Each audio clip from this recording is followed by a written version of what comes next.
വീട്ടിലെപ്പോഴും ചിക്കനും ബീഫും ഒക്കെ വാങ്ങുകയാണെങ്കിൽ അതിൽ നിന്ന് കുറച്ച് ഞാൻ എന്തായാലും പിറ്റേ ദിവസത്തേക്ക് എടുത്ത് വയ്ക്കും. കാരണം എന്താണെന്ന് വെച്ചിട്ടുണ്ടെങ്കിൽ എപ്പോഴും അന്ന് കഴിച്ച് കഴിഞ്ഞ് പിറ്റേ ദിവസം ആകുമ്പോൾ കുറച്ച് എടുത്ത് വെക്കരുത് എന്ന് എന്തെങ്കിലുമൊക്കെ ഉണ്ടാക്കായിരുന്നു തോന്നാറുണ്ട്. അപ്പോൾ ആ തോന്നൽ വേണ്ടാവാൻ കേട്ടോ എടുത്ത് വയ്ക്കുന്നത്.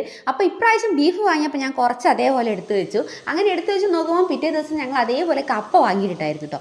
അപ്പോൾ ഞാൻ വിചാരിച്ചിട്ടുണ്ടെങ്കിൽ ഇന്ന് കപ്പയും ബീഫും ഉണ്ടാക്കാം. നമ്മൾ റോഡ് സൈഡിലൊക്കെ സ്ട്രീറ്റ് ഫുഡായിട്ട് നമ്മൾ കഴിക്കുന്നില്ലേ കപ്പയും ബീഫും, അതേ ടേസ്റ്റാണ് കേട്ടോ ഈ രീതിയിൽ ഉണ്ടാക്കിയെടുക്കുകയാണെങ്കിൽ. അപ്പോൾ അതിനുവേണ്ടി കുക്കർ അടുപ്പത്ത് വെച്ചിട്ട് നമ്മുടെ സവാള, തക്കാളി, ഇഞ്ചി, വെളുത്തുള്ളി, അതുപോലെ പച്ചമുളക്, കറിവേപ്പില, പട്ട, ഉപ്പുമൊക്കെ ചേർത്ത് നല്ലപോലെ ഇളക്കി മിക്സ് ചെയ്യുക. എന്നിട്ട് നമുക്ക് അതിലേക്ക് ആവശ്യത്തിന് എന്തൊക്കെ സ്പൈസസ് ആണോ നിങ്ങൾക്ക് വേണ്ടത് അതൊക്കെ ചേർത്ത് കൊടുത്തിട്ട് അത് നല്ലപോലെ മിക്സ് ചെയ്തിട്ട് നമ്മുടെ ബീഫ് ഇട്ട് വേവിച്ചെടുക്കുക കേട്ടോ. എന്നിട്ട് നമ്മൾ ഉപ്പിട്ട് വേവിച്ച് വെച്ച് നമ്മുടെ കിഴങ്ങ് നല്ലപോലെ അതിലേക്കിട്ട് ഇളക്കി മിക്സ് ചെയ്ത് കൊടുക്കുക. പിന്നെ ശ്രദ്ധിക്കേണ്ട കാര്യം ബീഫിൽ കുറച്ചധികം തന്നെ വെള്ളം ഉണ്ടെങ്കിലാണ് നമ്മുടെ ഈ കപ്പയും കൂടെ ചേർത്തുമ്പോൾ അതിന് നല്ലപോലെ ഒരു ടേസ്റ്റ് കിട്ടുക കേട്ടോ. എന്നിട്ട് അതിലേക്ക് കുറച്ച് മല്ലിയിലയും ഇതുപോലെ അരിഞ്ഞ് വെച്ച സവാളയും ചേർത്ത് വിളമ്പിക്കഴിഞ്ഞാൽ നല്ല